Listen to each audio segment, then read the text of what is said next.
அன்பு நண்பர்களுக்கு வணக்கம்.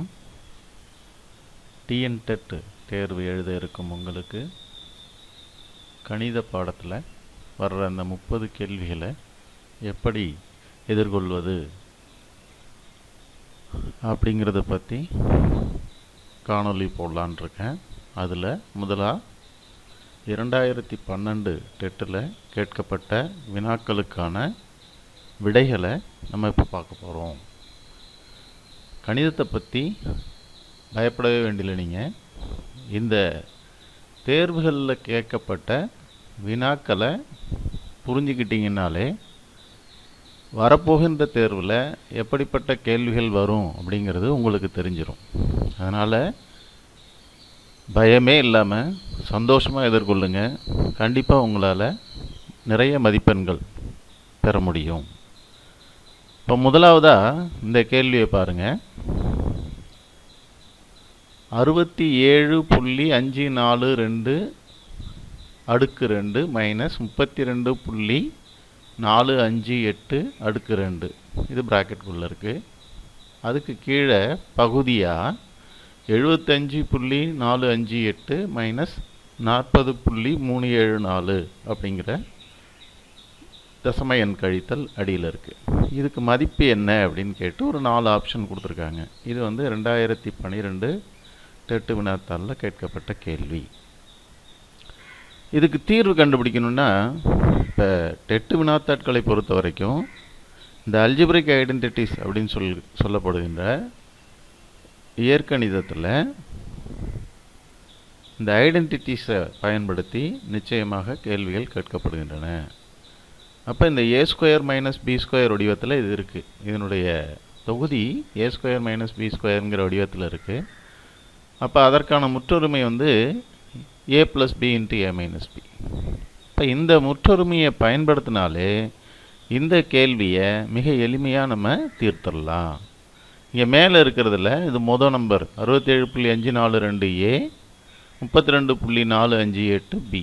அப்போ அது ரெண்டையும் கூட்டணும், பெருக்கல் அது ரெண்டையும் கழிக்கணும்.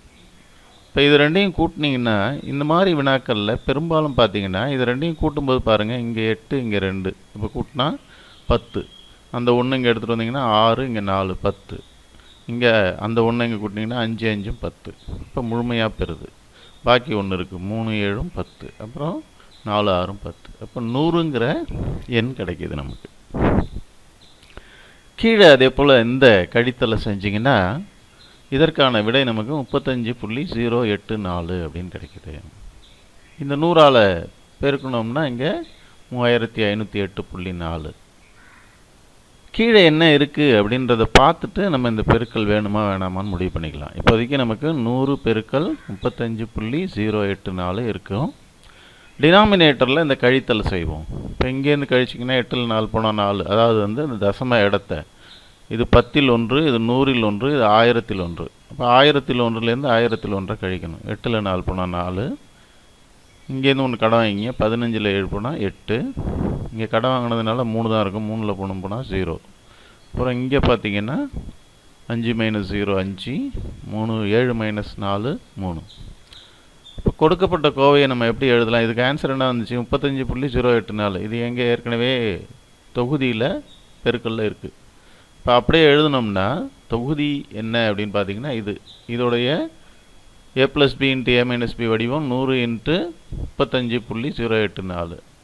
பகுதியில் என்ன இருக்குது? இந்த நம்பர் 35.084. அப்போ இது ரெண்டும் கேன்சல் ஆகிடுச்சுன்னா 0ங்கிற நம்பர் மட்டும் ஒரு தடவைன்னு நம்ம அடிச்சிருவோம். அப்போ 100ங்கிற நம்பர் மட்டும் பாக்கி இருக்குது. இப்போ இதற்கான விடை 100. சரியான விடை 100. Option C. அடுத்த கேள்வி பாருங்கள். இதுவும் ஒரு ஐடென்டிட்டி பேஸ்டு கேள்வி தான்.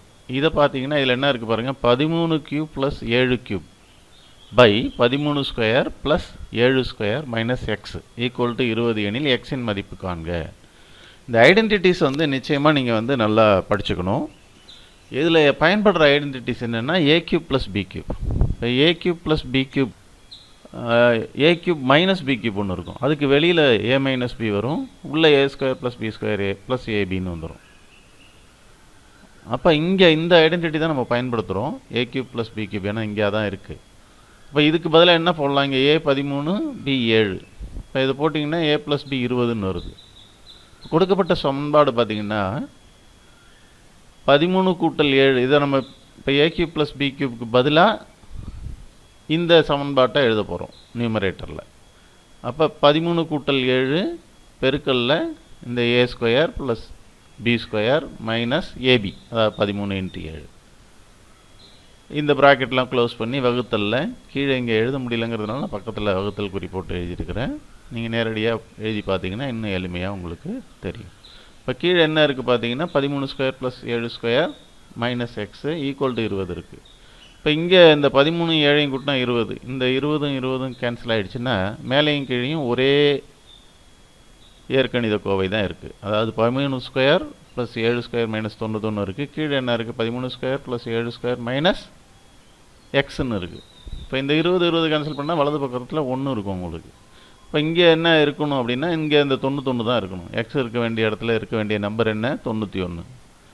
அப்போ இருபுறமும் 20ஐ நீக்கினால் இந்த இடத்துல 91 இருக்குங்களா. அப்போ இப்போ எக்ஸ் வந்து 13 × 7 ஏபி தானே வரணும். இப்போ 13 × 7 ஈக்குவல் டு 91. இப்போ இதையெல்லாம் இப்படி தான் நான் போட்டு தான் கண்டுபிடிக்கணுமா அப்படின்னா தேவையே இல்லை. நேரடியாக நீங்கள் என்ன பண்ணலாம் அப்படின்னா இந்த ஐடென்டிட்டிஸ் உங்களுக்கு தெரியுது. அப்போ நீங்கள் நேரடியாக என்ன பண்ணலாம் அப்படின்னா இது வந்து ஏபிக்கான உறுப்பு தான். இப்போ ஏ 13 இங்கே பி 7. அப்போ நேரடியாக 13 7 91ன்னு நேரடியாக நீங்கள் 1 செகண்டில் ஆன்சர் எழுதலாம். அதுக்கு இங்கே என்ன இருக்கணும், ஏபி உறுப்பு இருக்கணும். அப்போ தான் இது கேன்சல் ஆகும். அதனால் அந்த 91 போட்டால் நேரடியாக விடை வந்துடும். அடுத்த கேள்வி பாருங்கள். 2 எண்களின் பெருக்கல் பலன் 45 மற்றும் அவைகளின் வர்க்கங்களின் கூடுதல் 106 எனில் அந்த எண்கள் யாவை? 2 எண்களின் பெருக்கல் பலன் 45 மற்றும் அவைகளின் வர்க்கங்களின் கூடுதல் 106 எனில் அந்த எண்கள் யாவை?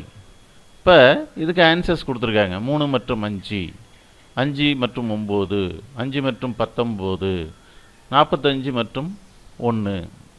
இதில் வந்து மிக எளிமையான வழி என்ன அப்படின்னா இந்த ஆப்ஷன்ஸை செக் பண்ணி பார்க்குறது. அதாவது கொடுத்துருக்கிற ஆன்சர்ஸை வெரிஃபை பண்ணி பார்த்து ஈஸியாக போட்டுடலாம் இந்த கேள்வியை. அப்போ முதல் கேள்வி பார்த்தீங்கன்னா பெருக்கல் பலன் 45ன்னு இருக்காங்க. அப்போ 3யும் 5யும் பெருக்குன்னா 15 தான் வருது. அப்போ ஏ ஆப்ஷன் கிடையாது. அடுத்தது பார்த்தீங்கன்னா இங்கே பாருங்கள் 5யும் 9யும் பெருக்குனிங்கன்னா 45.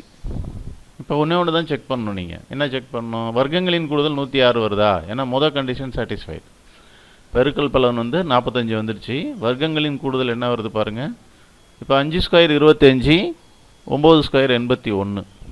அப்போ 106 வருது. 81 + 25 இப்போ 106 வருது. அப்போ இதுதான் நமக்கு தேவையான ஆன்சர், 5 மற்றும் 9. அப்போ இதை நம்ம ஆப்ஷனை செக் பண்ணி கண்டுபிடிக்கிறது ஒரு 2 செகண்டில் கண்டுபிடிச்சிடலாம். இதை உண்மையான வழிமுறைகளில் போடணும் அப்படின்னா 2 எண்களின் பெருக்கல் பலன் 45னா எக்ஸ் × ஒய் 45, வர்க்கங்களின் கூடுதல் 106னா x² + y² = 106. இப்போ இந்த ஐடென்டிட்டி பயன்படுத்துகிறோம். x + y² = x² + y² + 2xy போட்டிங்கன்னா இந்த பக்கம் இதுக்கு 106 போடுங்க, இதுக்கு 2 × 45 போடுங்க. இப்போ 196 வருது. இப்போ x + y² ஆன்சர் வந்து 196. 196 வந்து 14ன்னு வரும். அப்போ x + y 14ன்னு கிடைக்கும். அப்போ 2 எண்களினுடைய பெருக்கல் பலன் 45 கூடுதல் 14ன்னா நம்ம ஃபேக்டரைசேஷன் மெத்தடில் இது ஒரு இருபடி சமன்பாடாக அமைச்சு, அதாவது x² - 14x + 45 = 0 அப்படிங்கிற இருபடி சமன்பாடை அமைச்சு அதை தீர்த்தோம்னா இதே 5 9 நமக்கு கிடச்சிரும். அது டைரக்ட் மெத்தட். ஆனால் இதில் ஈஸியான மெத்தட் என்ன அப்படின்னு பார்த்தீங்கன்னா இந்த ஆப்ஷன்ஸை செக் பண்ணி உடனே கண்டுபிடிக்கிறது தான் ஈஸியான வழி. இது வந்து mathematical way of doing it. அப்போ நீங்கள் இந்த ஆப்ஷன்ஸை செக் பண்ணுறதை பயன்படுத்தி இந்த கணக்கை எளிமையாக போடலாம். அடுத்தது பாருங்கள், x = 5 + 2√6 எனில் x - 1/√x மதிப்பு என்ன? இதையும் நீங்கள் பல வழிகளில் இந்த கணக்கை போடலாம். அதில் ஒரு வழியை நான் சொல்கிறேன், அது சரியாக இருந்ததுன்னா எடுத்துக்கங்க. இல்லை இதை விட எளிமையாக உங்களால் போட முடிஞ்சுன்னா அதையும் நீங்கள் பயன்படுத்தலாம். இப்போ இந்த x = 5 + 2√6ங்கிறத நான் எப்படி எழுத போகிறேன் அப்படின்னா இந்த 5 வந்து 3 × 2 அப்படின்னு போட்டிங்கன்னு வச்சுக்கோங்க. இங்கே பாருங்கள், அந்த 3 வந்து √3 ப்ளஸ் √2 ஹோல் ஸ்கொயர்னு போடுறோம். அப்போ இது என்ன வரும்? a + b ஹோல் ஸ்கொயர் வடிவத்தில் இதை எழுதணும்னா a² + b² + 2ab வரும். இப்போ a² 3 வந்துடும், b² 2 வந்துடும், 2ab 2 × √3 × √6 வரும். அப்போ 2√6 வரும்.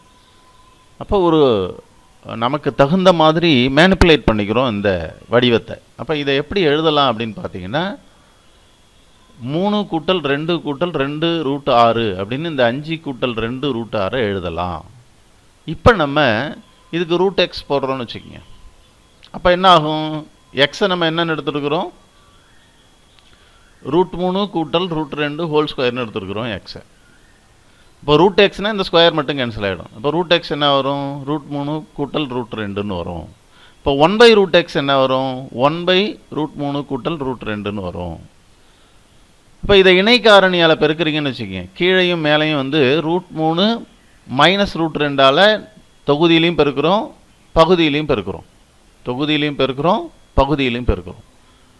அதாவது மேலே பெருக்குனிங்கன்னா இந்த 1 × √3 - √2 இருக்கும். கீழே பெருக்குனா இது a + b ஏற்கனவே இருக்குது. இந்த √3 - √2 பெருக்குனிங்கன்னா a - b வந்துடும். அப்போ அதுக்கான ஐடென்டிட்டி a² - b². அப்போ √3க்கு ஸ்கொயரு -√2க்கு ஸ்கொயர். அப்போ 3 - 2 1. அப்போ பகுதியில் 1 தான் இருக்கும். அப்போ தொகுதி மட்டும் அப்படியே இருந்துக்கும். 1ஆல் வகுத்தா அதே நம்பர் தான் வரும். அதனால் √3 - √2 அப்படிங்கிறது கிடச்சிடும் உங்களுக்கு. இப்போ கேட்கப்பட்டுள்ள கோவை என்ன இருக்குது அப்படின்னு பார்த்தீங்கன்னா இங்கே x - 1 whole divided by √x இருக்குது. அப்போ அதை ரெண்டாக பிரிச்சிங்கன்னா என்ன வரும்? x/√x - 1/√xன்னு வரும். இப்போ x/√xங்கிறது என்ன? √x. 1/√x ஏற்கனவே கண்டுபிடிச்சிருக்கீங்க. அப்போ √x - 1/√xன்னு போட்டிங்கன்னா இந்த இதை நம்ம பிரதியிடுவோம். இப்போ √x - 1/√x இப்போ நம்ம கண்டுபிடிச்சது √x என்ன? √3 + √2 -1/√x என்ன? இங்கே கண்டுபிடிச்சது √3 - √2 ப்ராக்கெட்டில். இப்போ இந்த மைனஸ் ஓப்பன் பண்ணிங்கன்னா இது -√3 + √2 வந்துடும். √3 கேன்சல் ஆகிடும். அப்படின்னா +√3 - √3 கேன்சல் ஆகிடும். இங்கே +√2 இங்கே ஒரு +√2. அப்போ மொத்தமாக என்ன வரும்? இது ரெண்டும் கேன்சல் ஆகிடுச்சு. +√2 +√2 கூட்டினா 2√2 வந்துடும். இப்போ அதுக்கான விடை வந்து 2√2.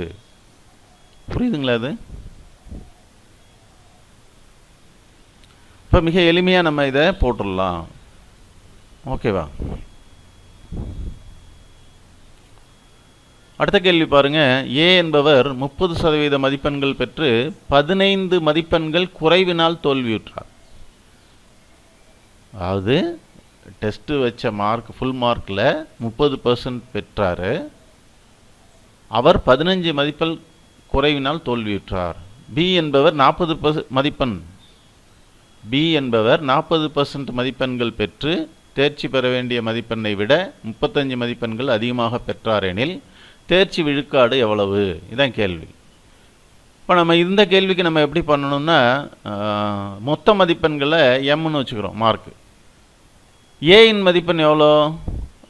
ஏயின் மதிப்பெண் வந்து 30% ஆஃப் எம், 30% வாங்கியிருக்காருன்னு சொல்கிறாங்க மொத்த மதிப்பெண்கள். இப்போ 30% ஆஃப் எம்மு அது எவ்வளோ வரும்? 0.3 எம்னு வரும். இதை வந்து 100ஆல் வகுத்திங்கன்னா என்ன வரும்? 0.3 எம். இப்போ தேர்ச்சி மதிப்பெண் ஏக்கு என்னன்னு சொல்லியிருக்காங்க? இவர் என்ன சொல்லியிருக்காங்க? 30% மதிப்பெண்கள் பெற்று 30% மதிப்பெண்கள் பெற்று 15 மதிப்பெண்கள் குறைவாக பெற்று தோல்வியுற்றார். அப்போ இதோட ஒரு 15 கூட்டினா தேர்ச்சி மதிப்பெண் கிடச்சிடும். அப்போ 0.3 எம் + 15 தான் தேர்ச்சி மதிப்பெண். இதை ஸ்டெப் எழுதிக்கிங்க. அடுத்தது என்ன பண்ணியிருக்காங்க? பி என்பவர் 40% மதிப்பெண்கள் பெற்று தேர்ச்சி பெற வேண்டிய மதிப்பெண்ணை விட 35 அதிகமாக பெற்றிருக்கார். அப்போ அதை கழிக்கணும். அப்போ பியின் மதிப்பெண் 40% ஆஃப் எம். தேர்ச்சி மதிப்பெண் அப்படின்னா என்ன வரும்? இந்த 40%னா 0.4 எம். அதுலேருந்து -35 போட்டுக்குங்க. இப்போ தேர்ச்சி மதிப்பெண் ரெண்டு ஒரே மதிப்பெண்ணாக தானே இருக்க முடியும் ஒரு தேர்வில். அதனால் இது ரெண்டையும் சமப்படுத்தினீங்கனாலே உங்களுக்கு மொத்த மதிப்பெண்கள் கிடச்சிரும். அப்போ இது என்ன இருக்குது பாருங்கள்? 0.3 எம் + 15 = 0.4 எம் - 35. அப்போ இதை சால்வ் பண்ணிங்கன்னா இதை அந்த பக்கமும் அதை இந்த பக்கமும் எடுத்துடுவாங்க. இந்த 0.3 எம் இந்த பக்கம் எடுத்துகிட்டு வந்தீங்கன்னா 0.4 எம் - 0.3 எம்னு வந்துடும். இது இங்கே வந்ததுன்னா 15 + 35 வந்துடும். 15 + 35. அப்போ இது 50. இப்போ 0.1 m வந்து 50 ரைட்டுங்களா? அப்போ m எவ்வளோ இருக்கும்? ரெண்டு பக்கமும் 10ஆல் பெருக்கிக்க நீங்கள். 0.1 1 மாறிடும். அப்புறம் ஒரு ஃபுல் மார்க் எவ்வளோ வந்துடும் உங்களுக்கு? 500ன்னு வந்துடும். எனவே மொத்த மதிப்பெண்கள் 500. இப்போ தேர்ச்சி மதிப்பெண் வேணும்னா என்ன செய்யலாம்? இதை யூஸ் பண்ணி போட்டுக்கலாம். அதாவது இங்கே இருக்குது பாருங்கள், 0.3m + 15. 0.3m + 15 இதை பயன்படுத்தி போட்டுக்கலாம். இப்போ 0.3mனா எவ்வளோ? அதாவது 30% ஆஃப் 500. இப்போ 30% ஆஃப் 500 எவ்வளோ வரும் உங்களுக்கு? 3 5 150 மார்க்கு. அதோட 15 கூட்டுங்க, 165. அப்போ தேர்ச்சி மதிப்பெண் வந்து 165. இப்போ இதுக்கு பர்சன்டேஜ் தான் கேட்குறாங்க. தேர்ச்சி விழுக்காடு எவ்வளோ அப்படின்னு கேட்குறாங்க. அது பாஸ் பண்ணுறதுக்கு எவ்வளோ % மார்க் எடுக்கணும்? இப்போ பாஸ் பண்ணுறதுக்கு எவ்வளோ எடுக்கணும்னா, பாஸ் மார்க் வந்து 165, மொத்த மார்க் வந்து 500. பாஸ் மார்க் 165, மொத்த மார்க் 500 × 100 போடுங்க. அப்போ என்ன வரும்? இந்த 0 கேன்சல் ஆகிடுச்சுன்னா 165 5ஆல் வகுத்தா போதும். இப்போ 3 5 15, பாக்கி 1, 15ல் 3 5 15, அப்போ 33%. இதுதான் அதற்கான விடை. இதை நேரடியாக இப்படிலாம் எழுதி தான் கண்டுபிடிக்கணுமா சார் அப்படின்னு கேட்டிங்கன்னா தேவையே இல்லை. இதை நீங்கள் என்ன பண்ணால் போதும், இந்த 2 இதை மட்டும் நீங்கள் ஃப்ரேம் பண்ணிங்கன்னா போதும். மொத்த மார்க்கை கண்டுபிடிங்க, அதுக்கப்புறம் இதை கண்டுபிடிங்க, அது பாஸ் மார்க் எவ்வளோன்னு கண்டுபிடிங்க, அப்புறம் பர்சன்டேஜ் போடுங்க. இப்போ 3 ஸ்டெப்பில் இதை போட்டுடலாம். இது விளக்குறதுக்காக இவ்வளோ ஸ்டெப்ஸ் எழுதியிருக்கிறேன். ஆனால் நீங்கள் நேரடியாக என்ன பண்ணலாம்? தேர்ச்சி மதிப்பெண்ணை ஏ வடிவத்தில் எழுதுங்க, தேர்ச்சி மதிப்பெண்ணை பி வடிவத்தில் எழுதுங்க, ரெண்டையும் சமப்படுத்துங்க, முழு மதிப்பெண் கிடச்சிரும். அதுக்கப்புறம் பாஸ் மார்க் எவ்வளோன்னு கண்டுபிடிங்க, பாஸ் மார்க்கோட பர்சன்டேஜ் என்னன்னு கண்டுபிடிங்க. இவ்வளோதான். அடுத்த கேள்வி பாருங்கள். 264 அடுக்கு 102 + 264 அடுக்கு 103 இன் 1வது இலக்க எண் என்ன? இது போன்ற கேள்விகளும் அடிக்கடி கேட்குறாங்க. ஒற்றை இலக்கத்தை கண்டுபிடிக்கிறது, 1வது இலக்கத்தை கண்டுபிடிக்கிற கேள்வி. இப்போ இதுக்கு பார்க்கலாம். இப்போ ரொம்ப சிம்பிளான வழி என்னன்னா, இது எந்த 1ஆம் இட இலக்கத்தில் முடியுதுன்னா 4. இப்போ 4க்கு அடுக்கு சுழற்சி என்னன்னு கண்டுபிடிச்சிங்கன்னா போதும். அடுக்கு சுழற்சினா என்ன சார் அப்படின்னா, 2 தடவை பெருக்கி பாருங்கள். 4 × 1 4 தான். 4 × 2 4 நன்னாங்க 16, 6ல் முடியும். 4 × 3 என்ன வருது பாருங்கள், 16 64. அப்போ இது 4ல் முடியுது. இப்போ 4 × 4னா 256, 6ல் முடியுது. அப்போ ரொம்ப சிம்பிளாக கண்டுபிடிச்சிடலாம் நம்ம. அதாவது 4க்கு அடுக்கில் ஒத்தப்பட நம்பர் இருந்தால் 4ம், ரெட்டப்பட நம்பர் இருந்தால் 6ம் வருது. இங்கே பாருங்கள், 4க்கு அடுக்கில் ஒத்தப்பட நம்பர் இருந்தால் 4 வருது, ரெட்டப்பட நம்பர் இருந்தால் 6 வருது. அவ்வளோதான். சுற்றி அதே தான் வந்துட்டுருக்கும். ஒத்தப்படையாக இருந்தால் 4ம், ரெட்டப்படையாக இருந்தால் 6ம் வரும். அப்போ இங்கே என்ன அடுக்கு இருக்குதுன்னு பாருங்கள். இது ரெட்டப்பட நம்பர். இப்போ ரெட்டப்பட நம்பராக இருந்தால் 6 வரும். அப்போ இதோடைய ஆன்சருடைய, அதாவது 264 அடுக்கு 102 ஆன்சரோட 1ஆம் இட இலக்கம் 6ஆக இருக்கும். இது ஒத்தப்படை. அப்போ இதோட 1ஆம் இட இலக்கம் என்னவாக இருக்கும்? 4ஆக இருக்கும். இப்போ இது 6ல் முடியும், இது 4ல் முடியும். இப்போ இது ரெண்டையும் கூட்டினீங்கன்னா என்னத்தில் முடியும்? 6 4 10, அப்போ 0ல் முடியும். இப்போ 1ஆம் இட இலக்கம் என்னவாக தான் இருக்கும்? அதுக்கு 0வாக தான் இருக்கும். ரொம்ப சிம்பிளாக கண்டுபிடிச்சிடலாம் நீங்கள். இது புரியுதா உங்களுக்கு? ஓகே. அடுத்த கேள்வி பாருங்கள். 2/3 பங்கு சாமான்கள் 5%. ஒருத்தர் வாங்குறாரு. அதில் 2/3 ஆஃப் த அவர் வாங்குகிற பொருள், இந்த 2/3 ஆஃப் த பொருள் வந்து 5% லாபத்துலேயும், மீதி ஜாமான்களை வந்து 2% நஷ்டத்துலையும் விற்கிறாரு. மொத்த லாபம் 400 ரூபான்னா மொத்த பொருள்களின் மதிப்பு என்ன அப்படின்றது தான் கேள்வி. ஒருத்தர் வந்து பொருள் வாங்கிட்டு வந்து விற்கிறாரு.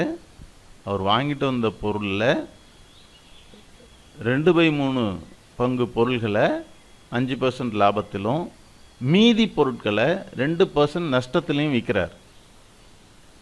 மொத்தமாக அவர் அந்த பொருட்களை விற்ற பிறகு அவருக்கு லாபம் வந்து 400 ரூபா கிடைக்குது. அப்போ மொத்த ஜாமான்களின் மதிப்பு என்னங்கிறத கேள்வி. இப்போ இதை வந்து மொத்த மதிப்பை எக்ஸ்ன்னு வச்சுக்கோங்க. அப்போ லாபம் தரும் பகுதி என்ன? 2/3 ஆஃப் எக்ஸு. இதன் மீதான லாபம் எவ்வளோ? 5%. அப்போ 5%ங்கிறது எவ்வளோ? 0.05.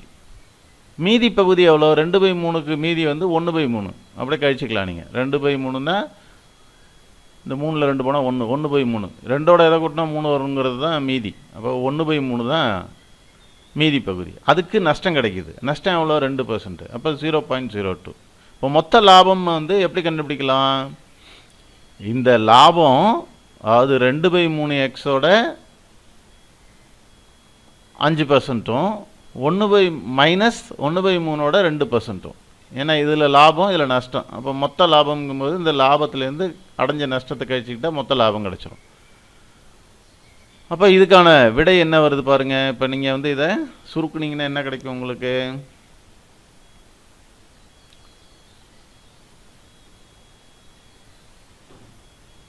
இது வந்து மேலே 10 வந்துடும், கீழே இதை அப்படியே பின்னமாகவே பெருக்கிங்க. தொகுதியில் வந்து 2 5 இருக்குது 10, கீழே வந்து 3 100 இருக்குது 300, எக்ஸை போட்டாச்சு. இங்கே பார்த்தீங்கன்னா 2 ஒரு 2 2, கீழே 300. இப்போ 10/300x மைனஸ் 2/300x = 400ன்னு போட்டாச்சு. இப்போ 10ல் 2 போனால் 8, அப்போ 8/300x = 400. இப்போ வந்து இதில் வந்து கிராஸ் மல்டிப்ளை பண்ணிக்கிங்க. அப்போ x = 400 × 300/8ன்னு வந்துடும். இப்போ 8ஆல் வச்சுன்னா 8 5 40 இங்கே வருமா? இப்போ 50 × 300, 50 300ஆல் பெருக்கணும்னா 15,000 கிடைக்கும். எனவே மொத்த ஜாமான்களின் மதிப்பு 15,000. இப்போ இதை நீங்கள் இன்னும் எளிமையாக கூட போடலாம், மனக்கணக்காக கூட செய்யலாம் இதை. அதாவது அவங்க சொல்கிறது வந்து மொத்த லாபம் எவ்வளோன்னு கொடுத்துட்டாங்க, எவ்வளோ பொருளை லாபத்தில் விற்றாங்க, எவ்வளோ பொருளை நஷ்டத்தில் விற்றாங்கன்னு கொடுத்துட்டாங்க, எவ்வளோ லாப சதவீதம் எவ்வளோ நஷ்ட சதவீதம்னு கொடுத்துட்டாங்க. அப்போ இப்போ 2/3 வந்து லாபத்தில் விற்றாங்க அப்படிங்கும்போது எவ்வளோ லாபம்? 5%. அப்போ 2/3 x × 5/100, அது வந்து மீதி ஜாமான்கள்ங்கிறது வந்து 1/3, அதை நஷ்டத்தில் வைக்கிறார். இப்போ 1/3 x × 2/100, அதை வந்து கழிச்சோம்னா 400 ரூபா கிடைக்குது. அப்போ அதை சிம்பிளிஃபை பண்ணணும். இப்படி தான் சிம்பிளிஃபை பண்ணணும்னு அவசியம் இல்லை, நீங்கள் உங்கள் இஷ்டத்துக்கு ஈஸியாக சிம்பிளிஃபை பண்ணிக்கிங்க. போட்டிங்கன்னா ஆன்சர் வந்து 15,000 வருது. புரியுதுங்களா? அடுத்த கேள்வி பாருங்கள். 3 எண்கள் 3:4:5 என்ற விதத்தில் உள்ளன. அவைகளின் வர்க்கங்களின் கூடுதல் 1250 எனில் அந்த 3 எண்களின் கூடுதல் என்ன? இந்த மாதிரி வந்து விகிதம் கொடுத்துருந்தாலே அதோட அந்த விகித மாறிலி, விகித சம மாறிலி ஒன்று இருக்கும், அந்த மாறிலியை எக்ஸ்ன்னு எடுத்துக்கங்க. அப்போ அந்த எண்களை எழுதும்போது 3x 4x 5xன்னு எழுதணும். அவைகளின் வர்க்கங்களின் கூடுதல்னா இதுக்கு அப்படியே ஸ்கொயர் பண்ணிக்கங்க. 3x-க்கு ஹோல் ஸ்கொயரு, 4x-க்கு ஹோல் ஸ்கொயரு, 5x-க்கு ஹோல் ஸ்கொயர். இதை கூட்டுனா 1250 அப்படின்னு கொடுத்துருக்காங்க. இப்போ இந்த எண்களுக்கு வர்க்கப்படுத்தி பக்கத்தில் x ஸ்கொயர் எழுதிக்கிங்க. அப்போ 3x ஹோல் ஸ்கொயருக்கு ஆன்சர் வந்து 9x². இதுக்கு வந்து 16x², இதுக்கு 25x². அப்போ இது எல்லாத்தையும் கூட்டிக்கிங்க. இப்போ 9 + 16 25, 25ஓட 25 கூட்டினா 50. அப்போ மொத்தம் 50x² = 1250.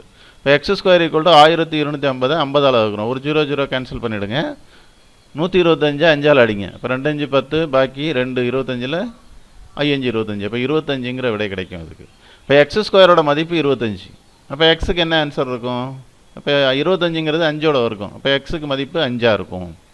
இப்போ அந்த எண்களை ஈஸியாக எழுதிடலாம். இப்போ ஏன்னா அந்த எண்கள் என்ன? 3x 4x 5x. அப்போ 3ஆல் 5 பெருக்குனா 15 முதல் நம்பர், 4ஆல் 5 பெருக்குனா 20 ரெண்டாவது நம்பர், 5ஆல் 5 பெருக்குனா 25 மூணாவது நம்பர். இப்போ அந்த எண்களின் கூடுதல் என்னன்றதான் கேள்வி. அந்த 3 எண்களின் கூடுதல் என்ன? இப்போ கூடுதல் என்ன? 15 + 20 + 25. இப்போ இது ஒரு 35 + 25, அப்போ 60. இப்போ சரியான விடை 60. ஒரு வட்டத்தின் சுற்றளவு ஒரு சதுரத்தின் சுற்றளவுக்கு சமம் எனில் அவற்றின் பரப்பளவுகளின் விகிதம் என்ன? இது போன்ற கேள்விகளும் உங்களுக்கு வர்றதுக்கு வாய்ப்புகள் நிறைய இருக்குது. இது ஏற்கனவே 12ல் கேட்டிருக்காங்க. இதே போன்ற கேள்வி மற்ற தாள்களிலும் இருக்குது, பார்த்துருக்காங்க. இப்போ வட்டத்தின் ஆரம் ஆர்னு எடுத்துக்கங்க, சதுரம் ஏன்னு எடுத்துக்கங்க. அதுக்கான ஃபார்முலா எழுதணும். வட்டத்தின் சுற்றளவுக்கு ஃபார்முலா 2πr, சதுரத்தின் சுற்றளவுக்கு ஃபார்முலா 4a. இப்போ 4 இன்ட்டு பக்கத்தை ஏன்னு எடுத்துக்கிட்டோம், அதனால் 4a. இப்போ இது ரெண்டும் சமம்னு சொல்லியாச்சு. அப்போ இதை சுருக்குங்க. இப்போ a = அப்படின்னா என்ன வரும்? இது கீழே 4 வந்துருமா? 2πr/4. இந்த 2ஆல் அடிச்சிங்கன்னா 2. அப்போ πr/2ங்கிறது ஏக்கு விடையாக கிடைக்கும். இப்போ பரப்புகளின் விகிதம் வேணும். இப்போ வட்டத்தோட பரப்பு விகிதம், வட்டத்தோட பரப்பு ஈஸ்ட்டு சதுரத்தோட பரப்பு. அதுக்கு என்ன ஃபார்முலா? πr² = a². ஏன்னா வட்டத்தோட பரப்புக்கு ஃபார்முலா πr², சதுரத்தோட பரப்புக்கு ஃபார்முலா பக்கம் இன்ட்டு பக்கம், அதாவது a². இப்போ இந்த இடத்துல πr² அப்படியே வச்சுக்கோங்க. ஏக்கு பதிலாக இப்போ கண்டுபிடிச்ச இந்த ஆன்சரை போடுங்க. இப்போ πr² = πr/2 ஹோல் ஸ்கொயர்னு வரும். அப்போ இங்கே என்ன வரும் பாருங்கள், இது πr/2க்கு ஹோல் ஸ்கொயர் போட்டிங்கன்னா π² r² / 2² 4ன்னு வந்துடும். ரைட்டுங்களா? இப்போ ரெண்டு பக்கமும் பையார் ஸ்கொயரால் வகுத்துட்டிங்கன்னா என்ன கிடைக்கும் உங்களுக்கு? இங்கே 1 வந்துடும். இங்கே பாருங்கள், ரெண்டு பக்கமும் பையார் ஸ்கொயரை வகுத்திங்கன்னா இந்த பையார் ஸ்கொயரு ஒரு பையார் ஸ்கொயர் 1 அப்படின்னு வந்துடும். ஈஸ்ட்டு இங்கே பை ஸ்கொயர் ஆர் ஸ்கொயர் இருக்குது, ஒரு பை மட்டும் கேன்சல் ஆகும். இப்போ π/4ன்னு பாக்கி இருக்கும். இப்போ இந்த 4 இங்கே கிராஸ் மல்டிப்ளை பண்ணிக்கிங்க, அல்லது 4ஆல் ரெண்டு பக்கம் பெருக்குனிங்கன்னா இங்கே 4 வந்துடும், இந்த 4 கேன்சல் ஆகிடும். இப்போ 4:π அப்படிங்கிறது விடையாக இருக்கும். இப்போ பைக்கு பதிலாக நம்ம என்ன போடலாம்? இங்கே நம்பர் வந்து பையில் ஆன்சர் இல்லை, அதனால் பைக்கு பதிலாக 22/7 போட்டால் தான் ஆன்சர் வரும். அப்போ இந்த பைக்கு பதிலாக 22/7 போடுங்க. அப்போ என்ன வரும்? 4:22/7 வருமா? இப்போ 7ஆல் பெருக்க வேண்டியதான். இப்போ 7ஆல் பெருக்கணும்னு என்ன வரும்? 4×7 28, இந்த 7 கேன்சல் ஆகிடும். அப்போ 28:22. இப்போ இதை வந்து எந்த வடிவத்துக்கு கொண்டு வரணும்? நம்ம திட்ட வடிவத்துக்கு கொண்டு வரணும். இப்போ இதை வகுக்கிற எண் 2ஆல் 2 நம்பரும் வகுப்படும். அப்போ அடிச்சிங்கன்னா 14×2 28, 11×2 22. இப்போ 11 பகா எண், அதாவது இதுக்கு மேலே சுருக்க முடியாது. இப்போ 14:11 ஆப்ஷனில் இருக்கான்னு பாருங்கள், இருக்குது. அப்போ அதான் ஆன்சர். அப்போ இந்த கேள்வியை வந்து மிக எளிமையாகவும் நீங்கள் நேரடியாகவும் போடலாம், கேன்சல் பண்ணி போடுறதும் ஈஸியாக போடலாம். இது வந்து விளக்கமான விடை. ஓகே, அடுத்த கேள்வி பாருங்கள். ஒரு தொகையை கூட்டு வட்டியில் முதலீடு செய்தால் 15 ஆண்டுகளில் 2 மடங்கு ஆகுது. அது எத்தனை ஆண்டுகளில் அதே வட்டி விகிதத்தில் 8 மடங்கு ஆகும்? கூட்டு வட்டியில் கொடுக்குறாங்க. 15 ஆண்டுகளில் 8 மடங்கு ஆகுது. 15 ஆண்டுகள் ஒரு தொகையை கூட்டு வட்டியில் முதலீடு செய்தால் 5 ஆண்டுகளில் 2 மடங்கு ஆகிறது. அது எத்தனை ஆண்டுகளில் அதே வட்டி வீதத்தில் 8 மடங்கு ஆகுங்கிறது தான் கேள்வி. இப்போ கூட்டு வட்டியில் தொகை 2 மடங்காக எடுத்துக்கொள்ளும் காலம் 2/1 5. 8 மடங்காக மாறணும்னா 2 என்னவா மாறுது? 2/3 தான் 8. இப்போ 1 மடங்குக்கு 5 ஆண்டுகள். அப்போ 2/3 மடங்குக்கு 3 × 5 15 ஆண்டுகள். அப்போ 15 ஆண்டுகள்ங்கிறது சரியான விடை. இப்போ தேவைப்படும் காலம் = அடுக்கின் மதிப்பு × ஆரம்ப காலம். அதுதான் அதுக்கான குறுக்கு வழி ஃபார்முலா. அடுக்கின் மதிப்பு எவ்வளோ? 3 × ஆரம்ப காலம் எவ்வளோ? 5. இப்போ 3×5 15. இதை ஒரு ஃபார்முலாவை நீங்கள் எடுத்துக்கலாம். 5 ஆண்டுகளில் 2 மடங்கு ஆகுது. எத்தனை ஆண்டுகளில் 8 மடங்கு ஆகும் அப்படிங்கிறதான் கேள்வி. 2 மடங்குங்கிறது 2/1, 8 மடங்குங்கிறது 2/3. அப்போ அடுக்கு 3, அந்த 3 5ஆல் பெருக்கணும்னா 15 ஆண்டுகள்ங்கிறது சரியான விடை. ரொம்ப எளிமையாக கண்டுபிடிக்கிற ஒரு வழி இது. ஒரு செவ்வகத்தின் பக்கங்கள் 20% அதிகரிக்கப்பட்டால் அதன் பரப்பு எத்தனை விழுக்காடு அதிகரிக்கும்? இதுதான் கேள்வி. இப்போ 20% அதிகரிக்க பரப்பு மாற்றத்திற்கான சூத்திரம்னு இதை வச்சு போடலாம். இல்லை நேரடியாகவும் நீங்கள் என்ன பண்ணலான்னா, ஒரிஜினலாக என்ன பண்ணுறோம்? L×Bன்னு போடுவோம், அதுதான் பரப்பு. இப்போ அதை அதிகரிக்கிறதுனா என்ன? 1.2 Lன்னு வந்துடும். அதாவது 20% அதிகரிக்கிறீங்க. அப்போ 120/100 ஆஃப் L, அதுதான் புதிய நீளம். 120/100 ஆஃப் FB, அதுதான் வந்து புதிய அகலம். அப்போ அது என்ன வரும்? 1.2 L 1.2 Bன்னு வரும். அப்போ அதை அப்படியே பெருக்குனிங்கன்னா என்ன வரும் பாருங்கள்? 1.2 × 1.2ன்னா 12 இருக்குன்னா 144, 2 தசமம் போட்டுங்க. இப்போ 1.44 LBன்னு வந்துடும். இப்போ 1.44 LBங்கிறது தான் புதிய பரப்பளவு. பழைய பரப்பளவு 1 LB கழிச்சிங்கனால வரும் 0.44 LB. அப்போ 44% இது அதிகமாக இருக்கும். நேரடியாக அப்படி போடலாம். அதை இல்லாமல் இந்த ஃபார்முலாவிலையும் நீங்கள் போடலாம் எளிமையாக. x + y + xy/100 அப்படின்னு போடலாம். இப்போ x வந்து 20, y 20. இதில் வந்து நீளத்தை மட்டும் அதிகரித்தாலும் இது பயன்படும், அகலத்தை மட்டும் அதிகரித்தாலும் இது பயன்படும். இப்போ ரெண்டையுமே 20% அதிகரிக்கிறதுனால ரெண்டுக்குமே 20 போட்டுக்கிறோம். இப்போ 20 × 20 + 20 × 20/100. இப்போ என்ன வருது? இது 2 0 அடிச்சிட்டிங்கன்னா 4ன்னு கிடச்சிரும். இது 20 20 40 40 44% நேரடியாக போட்டுக்கலாம். அப்போ இதுக்கு நீங்கள் வந்து இந்த ஃபார்முலாவை நினைவில் வைத்துக்கொள்ள வேண்டியது அவசியம். நான் முதல்ல சொன்னது வந்து டைரெக்டாக போடுறது. டைரெக்டாக என்ன? நேரடியாக நீளம் அகலத்தை உயர்த்தி பெருக்கி பார்த்து பரப்பளவை கண்டுபிடிச்சி ஒரிஜினல் பரப்பளவு கழிச்சிட்டிங்கன்னா எவ்வளோ எக்ஸ்ட்ரா வந்திருக்கு, 44% வந்திருக்குன்னு நேரடியாக போடுறது. இது ஃபார்முலா மெத்தட். இந்த ஃபார்முலா மனப்பாடம் பண்ணிக்கிட்டிங்கன்னா என்ன பண்ணலாம் அப்படின்னா, நீளத்தை மட்டும் அதிகரித்தாலும் இதில் போட்டுடலாம், அகலத்தை மட்டும் அதிகரித்தாலும் இதில் போட்டுடலாம். இது கொஞ்சம் எளிமையாக இருக்கும் உங்களுக்கு. ஓகே, இப்போ அடுத்த கேள்வி பாருங்கள். மதிப்பு காண்க அப்படின்னு சொல்லி இந்த மாதிரி கேள்விகள் பார்க்குறதுக்கு கொஞ்சம் கடினமாக தெரிஞ்சாலும் மிக எளிமையான கேள்விகளாக தான் இது இருக்கும். இப்போ இது என்ன இருக்குன்னா 1/√9 மைனஸ் √8 இது ஒரு பின்னம்.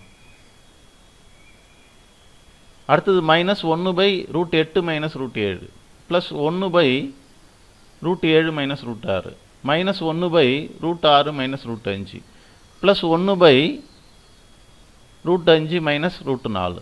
அப்போ இதில் ஒரு பேட்டர்ன் இருக்குது உங்களுக்கு. இங்கே என்ன இருக்குது, 1 குறையுது. அப்போ ஸ்கொயர் பண்ணி கழிச்சிங்கன்னா 1ங்கிற விடை பகுதியில் வரும். அது மட்டும் ஞாபகம் வச்சுங்க. இப்போ ஒவ்வொரு பகுதியையும் விகிதப்படுத்துங்க, ரேஷனலைஸ் பண்ணுங்கள். இது விகிதமுறா எண் அடியில் இருக்குது. அப்போ இதை விகிதமுறு என்ன மாற்றினீங்கன்னா 1/√9 மைனஸ் √8 இதை விகிதப்படுத்தணும்னா என்ன செய்யணும், √9 ப்ளஸ் √8ஆல் மேலையும் கீழையும் பெருக்கணும். இப்போ 1ஓட √9 ப்ளஸ் √8 போட்டிங்கன்னா மேலே வந்து √9 ப்ளஸ் √8 கிடைச்சிடும். கீழே பெருக்குனிங்கன்னா இது a மைனஸ் பி ஏற்கனவே இருக்குது, a ப்ளஸ் பியால் பெருக்குறீங்க. இப்போ a² மைனஸ் b ஸ்கொயர்னு வரும். அதாவது √9க்கு ஸ்கொயர் மைனஸ் √8க்கு ஸ்கொயர். √9க்கு ஸ்கொயர் 9, √8க்கு ஸ்கொயர் 8. இப்போ 9 மைனஸ் 8 1. அப்போ பகுதியில் 1 இருக்கும், அதை போடணுன்னு அவசியம் இல்லை. இங்கே நம்ம மேலே மட்டும் போட்டோம். அதே போல் ஒன்றையும் நீங்கள் விகிதப்படுத்துனீங்கன்னா, விகிதமுறை என்ன மாற்றினீங்கன்னா, அதாவது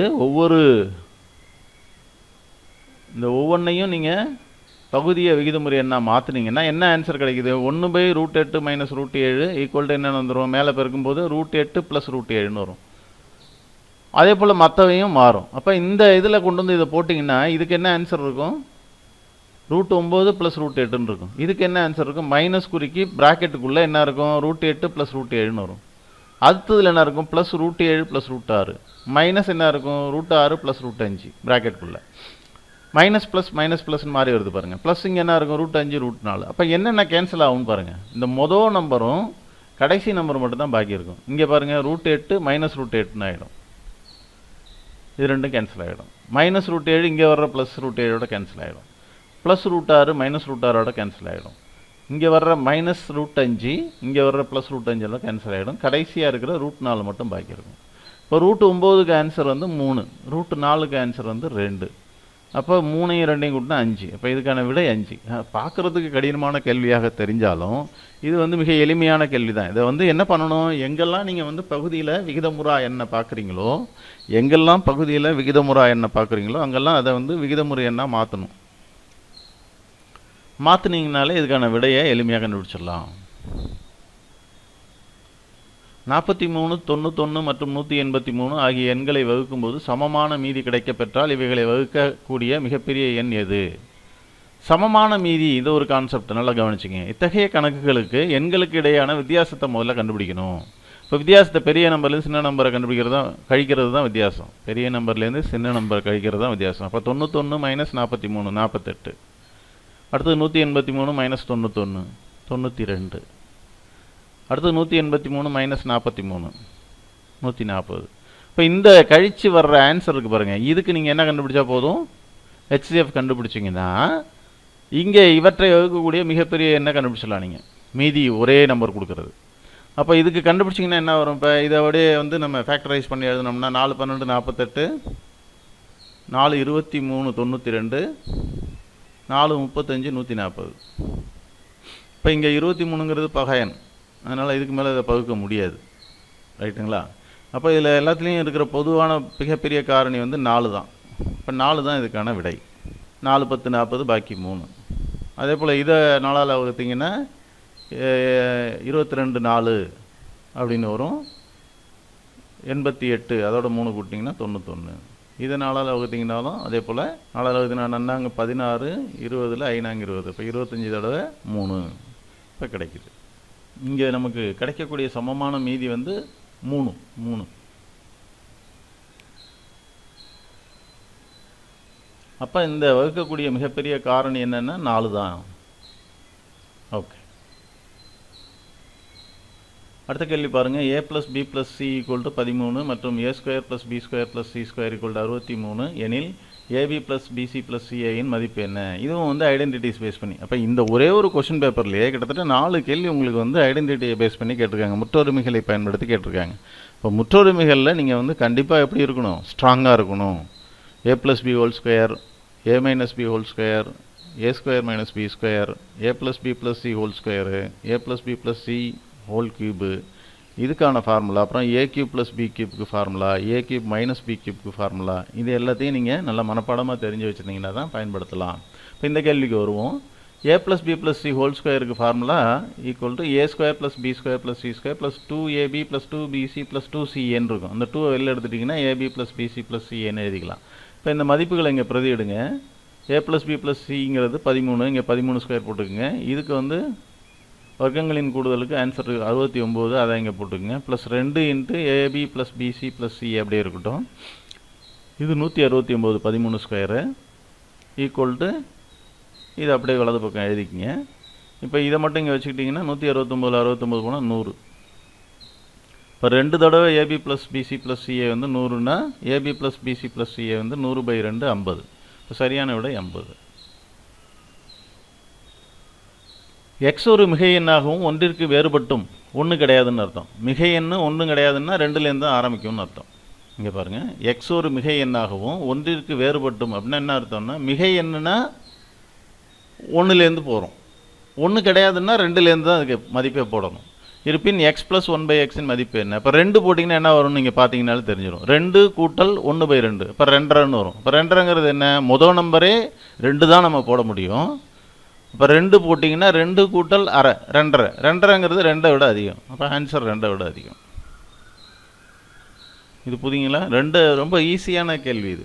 எக்ஸ் ஒரு மிகை எண் ஒன்றிற்கு வேறுபட்டு, மிகை எண்ணை 1லேருந்து ஆரம்பிக்கும், 1 கிடையாதுன்ட்டாங்க, அப்போ 2லேருந்து ஆரம்பிச்சாகணும். அப்போ இதில் பார்த்தீங்கன்னா 2க்கு மேலே தானே போகும். இப்போ 3 போட்டிங்கன்னா என்ன வரும்? 3 கூட்டல் 1/3 வரும். 3 1/3, அப்போ 3 விட அதிகம் அது. இப்போ மினிமமாக 2 போடலாம். இப்போ 2 கூட்டல் 1/2ன்னா 2.5. அப்போ 2ஐ விட அதிகமாக தான் இது. எல்லா நம்பருக்கும் 2ஐ விட அதிகமாக தான் ஆன்சர் வரும்.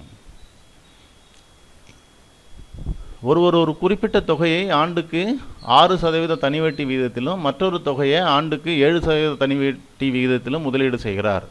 2 ஆண்டுகளுக்கு பிறகு அவருக்கு வட்டி மூலமாக 354 வருமானம் கிடைக்கிறது. முதல் முதலீட்டில் 1/4 பங்கு, இரண்டாவது முதலீட்டில் 1/5 பங்குக்கு சமம் எனில் அவர் முதலீடு செய்த மொத்த தொகை எவ்வளவு அப்படின்னு கேட்குறாங்க. முதல்ல அவர் முதல் முதலீட்டில் எக்ஸ் தொகை எக்ஸுங்கிற அமௌண்ட்டை முதலீடு செஞ்சார்னும், ரெண்டாவது முதலீட்டில் ஒய்ங்கிற அமௌண்ட்டை முதலீடு செஞ்சார்னு எடுத்துக்குவோம். கேள்வியில் கொடுத்துருக்கிற விஷயம் என்னென்னா, முதலீட்டோட 1/4 பங்கு ரெண்டாவது முதலீட்டோட 1/5 பங்குக்கு சமம்னு சொல்கிறாங்க. இப்போ 1/4 ஆஃப் எக்ஸு, அது x/4 ஈக்குவல் டு y/5ன்னு கொடுக்குறாங்க. இப்போ ஒய்யை எக்ஸின் வழியாக எழுதுனோம்னா y ஈக்குவல் டு இந்த 5 இங்கே மேலே போயிடுச்சுன்னா 5/4 எக்ஸ்ன்னு வந்துடும். இப்போ 5x/4. இப்போ தனி வட்டிக்கு ஃபார்முலா PNR/100.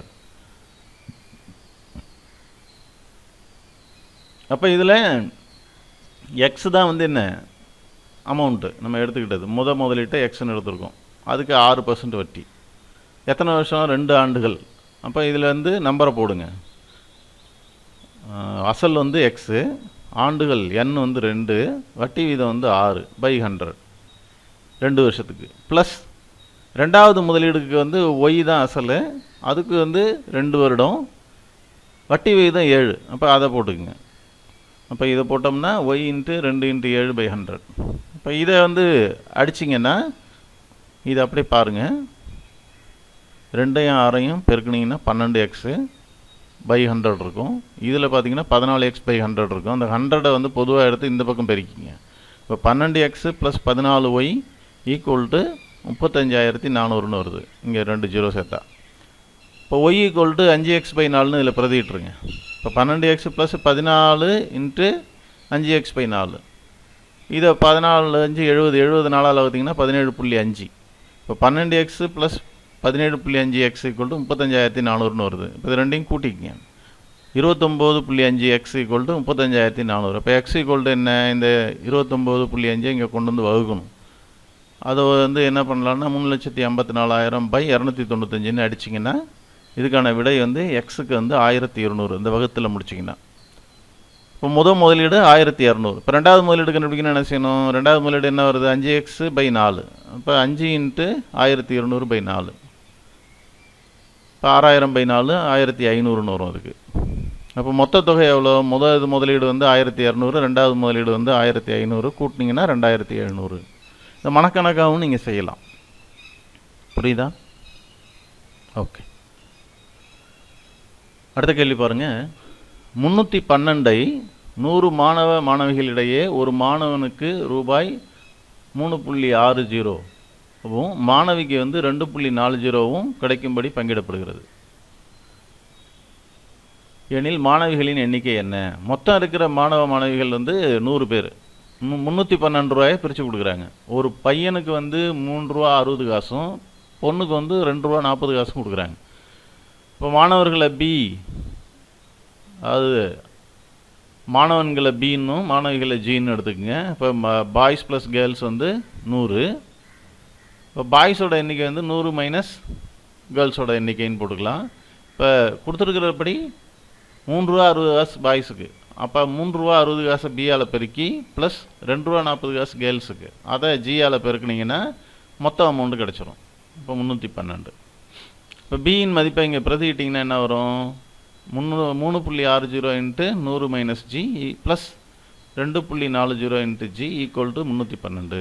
இப்போ இது பெருக்குனிங்கன்னா என்ன வரும்? 360 minus 3.60 G plus 2.40 G equal to 312.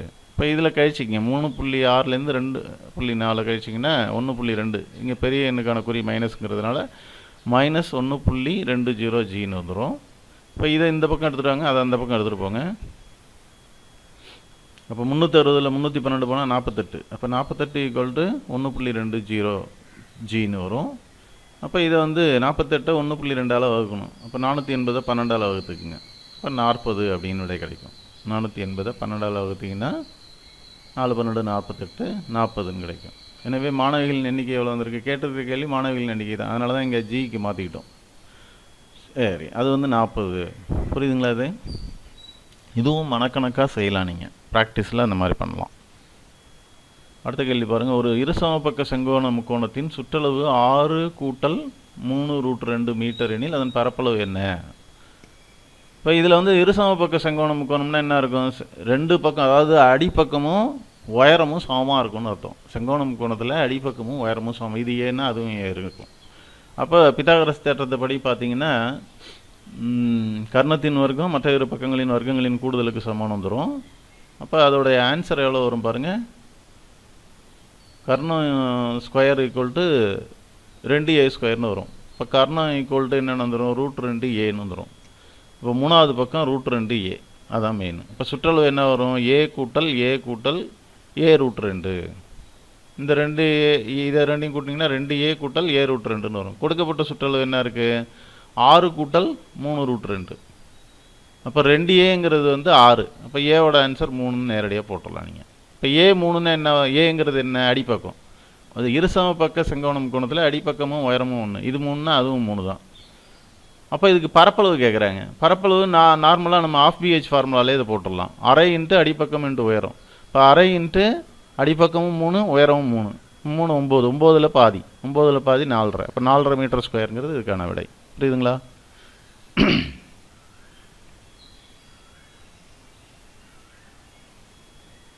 அடுத்த கேள்வி பாருங்கள். 4/61 ப்ளஸ் 4/62 ப்ளஸ் 4/63 ப்ளஸ் 4/64 வகுக்கக்கூடிய எண். இப்போ முதல்ல இதில் எல்லாத்துலேயுமே 4/61 உள்ளே இருக்குது. அப்போ அதை வெளியில் எடுத்துட்டிங்கனாலே என்ன வரும்? உள்ளே என்ன நம்பர் இருக்குதுன்னு கண்டுபிடிக்கலாம். இப்போ 4/61 பொது காரணியாக வெளியில் எடுக்கணும். இப்போ இங்கே எடுத்திங்கன்னா என்ன இருக்கும்? 4/61ன்னா இங்கே 1ன்னு இருக்கும். அதை 1 ஒரு தடவை 4/61. அப்போ நேராக 1 போட்டுக்குங்க. ப்ளஸ் இதில் ஒரு 4 எக்ஸ்ட்ரா இருக்கும், அதை எழுதிக்கங்க. இதில் 2 4 பெருக்கல்ல எக்ஸ்ட்ரா இருக்கும். அப்போ 4 ஸ்கொயர் 16. இதில் எவ்வளோ இருக்குது? 61 கழிச்சிட்டிங்கன்னா 3 4/3. இப்போ நாங்கள் 16 16 4 64. இப்போ இந்த 4 நம்பரையும் கூட்டுங்க. இந்த 4 இது ரெண்டையும் கூட்டினா 20. இப்போ 21 21ஓட 64 கூட்டினா 85. இப்போ 4/61 இன்ட்டு 85ன்னு இருக்குது. இப்போ 85 காரணிப்படுத்துனீங்கன்னா 5 இன்ட்டு 17ன்னு பிரிக்கலாம். 17 பகா எண், இதுக்கு மேலே உடைக்க முடியாது. இதில் என்ன இருக்குது? இப்போ இதை எப்படி எழுதலாம்? 4/61 பெருக்கல் 5 பெருக்கல் 17. இப்போ 4ல் என்ன இருக்குது? 2 இருக்கா? இப்போ 2 5 10. இப்போ இதை பெருக்குனீங்கன்னா ஒரு 4 தனியாக எடுத்துக்கங்க. மீதி 4/60 போட்டுக்குங்க. இப்போ 4/60 பெருக்கல் 4 பெருக்கல் 5 பெருக்கல் 17. இப்போ இதை அப்படியே வச்சுக்கிட்டு இங்கே இருக்கிற விடையை செக் பண்ணுங்கள். இதில் 3ங்கிற நம்பர் வந்து இதோடைய காரணிகளில் இல்லை, அப்போ இது வகுக்காது. 10 20ங்கிறத 10 வகுக்கும், அப்போ 10 வகுக்கும். 11 வகுக்காது, 12 வகுக்காது. இப்போ 10 தான் இதுக்கான விடை. இப்போ 10ஆல் மீதியின்றி வகுப்படும். அப்போ இதுக்கு இந்த மாதிரி கேள்விகளுக்கு என்ன பண்ணணும்னா, முதல்ல எல்லாத்துலேயும் இருக்கிற நம்பரை வெளியில் எடுத்துட்டிங்கன்னா உள்ளே இருக்கிறத கூட்டிக்கிட்டு அந்த எண்ணை வந்து காரணிப்படுத்துங்க. தேவைப்பட்டால் இதுலேருந்து கொஞ்சம் பெருக்கல்ல மாற்றி எழுதி பெருக்கி பாருங்கள், ஈஸியாக கண்டுபிடிச்சிடலாம். ஓகே, அடுத்த கேள்வி பாருங்கள். ஒரு அசல் 5% கூட்டு வட்டி விகிதத்தில் விடப்பட்டால் அது எவ்வளவு காலத்தில் 3 மடங்காகும்? வெறும் வந்து இங்கே வட்டி விகிதம் மட்டும்தான் கொடுத்துருக்காங்க, எவ்வளோ காலத்தில் 3 மடங்கு ஆகும்னு கேட்குறாங்க. இப்போ இந்த கேள்வியை பொறுத்த வரைக்கும் பார்த்தீங்கன்னா, கூட்டு வட்டிக்கு A = P × 1 + R/100 whole power n அந்த ஃபார்முலா. அதை இங்கே போட்டிங்கன்னா அசல் வந்து 3 மடங்கு ஆகணும். இப்போ 3P = P × 1 + 5/100 whole power n. இப்போ 3 = 1.05 ஹோல் பவர் n. இப்போ இது பெருக்கி பெருக்கி பார்த்து கண்டுபிடிக்கணுன்னா என்னோட தோராய மதிப்பு 1.05க்கு 22 தடவை போட்டால் 2.925. 1.05க்கு அடுக்கு 23 போட்டால் ஆன்சர் வந்து 3.071. அப்போ இது ரெண்டுக்கும் நடுவில் இருக்குது. இப்போ 2.5 தோராயமாக 2.51 வரும்ன்றாங்க. அதனால் 2.5 வருடங்கள் அப்படிங்கிறது விடை. இதுக்கு ஏதாவது மாற்று வழி இருக்கான்னா இருக்குது. என்ன மாற்று வழி அப்படின்னு பார்த்தீங்கன்னா, நிதி சார்ந்த இதில் மனக்கணக்காக போடுறதுக்கு இந்த ரூலை பயன்படுத்துகிறாங்க. கூட்டு வட்டி முறையில் அசல் குறிப்பிட்ட ஆண்டுகளில் கூட்டு வட்டி முறையில் அசல் குறிப்பிட்ட ஆண்டுகளில் மடங்காக மாறினா அதை கண்டறியறதுக்கு பவர் முறையை பயன்படுத்துகிறாங்க. அந்த பவர் முறை என்ன? அசல் 2 மடங்கு ஆகிறதுக்கு காலம் கண்டுபிடிக்கணும்னா 72 வட்டி விகிதத்தை போடுங்க, அப்ராக்சிமேட்டாக கிடைக்கும். 3 மடங்கு ஆகணும்னா 114 6ஆல் வகுங்க. 4 மடங்கு ஆகணும்னா 144 6ஆல் வகுங்க. இந்த கேள்வியில் நமக்கு கொடுத்துருக்கிறது வந்து 3 மடங்கு ஆகணும், வட்டி விகிதம் வந்து 5. அப்போ 114 5ஆல் வகுங்க. 114 5ஆல் வகுத்து அவ்வளோ 22.8. இந்த அப்ராக்சிமேஷன் வந்து கொஞ்சம் அதிகமாக தான் இருக்கும். அதனால் கொடுத்துருக்கிற விடையில் இந்த நம்பரை விட கீழே இருக்கிறத எடுத்துக்கணும். இப்போ கொடுத்துருக்கிற விடையில் இந்த நம்பர் என்ன? 22.8. அதுக்கு கீழே இருக்கிற 2 க்ளோஸாக கீழே இருக்கிற 2 பாருங்கள். இது மேலே இருக்கிறது 23, கீழே இருக்கிறது 22. இப்போ 22ங்கிறதுக்கு இதுக்கு விடையாக எடுத்துக்கலாம். அப்போ இந்த கணக்கை வந்து குறுக்கு வழியில் செய்கிறது தான் ஈஸி. ஏன்னா இதை பெருக்கி இத்தனை தடவை பெருக்க முடியாது நம்மளால். அதனால் இந்த மடங்காகிறது கூட்டு வட்டி இது ஒரு முக்கியமான முறை உங்களுக்கு சொல்கிறேன், கவனிச்சிங்க. மடங்கு 2 மடங்கு ஆகணும்னா எதை வச்சு கண்டுபிடிக்கலாம் ஈஸியாக? அப்ராக்சிமேஷன் 72 கொடுத்துருக்கிற வட்டி விகிதத்தால் வகுத்தீங்கன்னா கிடச்சிரும். அதில் லோவர் சைடு எடுத்துக்கங்க, கீழ்ப்பக்கம் இருக்கிறத எடுத்துக்கங்க. ஏன்னா இந்த அப்ராக்சிமேஷன் வந்து அதிகமானது கொடுக்கும், கம்மியானதை கொடுக்காது. அதனால் கீழே இருக்கிற நம்பரை எடுத்துக்கங்க. அதே போல் 3 மடங்கு ஆகணும்னா 114 கொடுத்துருக்கிற வட்டி விகிதத்தால் வகுங்க. இங்கே வகுக்கும்போது 22.8 வருது. இதில் ஆன்சரில் கீழே இதுக்கு கீழே இருக்கிறது நமக்கு 22.5. அப்போ அதை எடுத்துக்கிறோம். புரியுதுங்களா? நன்றி. இப்போ நம்ம வந்து என்ன செஞ்சிட்டோம் அப்படின்னு பார்த்தீங்கன்னா, 2012 தெட்டு வினாத்தாளில் கேட்கப்பட்ட அனைத்து கணித வினாக்களையும் நம்ம வந்து விடைகளை விளக்கமாக பார்த்துட்டோம். இப்போ அடுத்தடுத்து நடைபெற்ற டெட்டு வினாக்களில் இருக்கிற கணித வினாக்களுக்கு விடைகளை வந்து நம்ம டிஸ்கஸ் பண்ணுவோம். அதற்கு நம்ம சேனலை சப்ஸ்கிரைப் பண்ணிக்கங்க. அடுத்தடுத்து வீடியோ போடலான் இருக்கேன். அதனால் அதெல்லாம் மிஸ் பண்ணாமல் பார்க்கணுன்னா சேனலை சப்ஸ்கிரைப் பண்ணி வச்சுக்கோங்க, நோட்டிஃபிகேஷன் ஆன் பண்ணி வச்சுக்கோங்க. அடுத்தடுத்த வீடியோவில் பார்க்கலாம். நன்றி.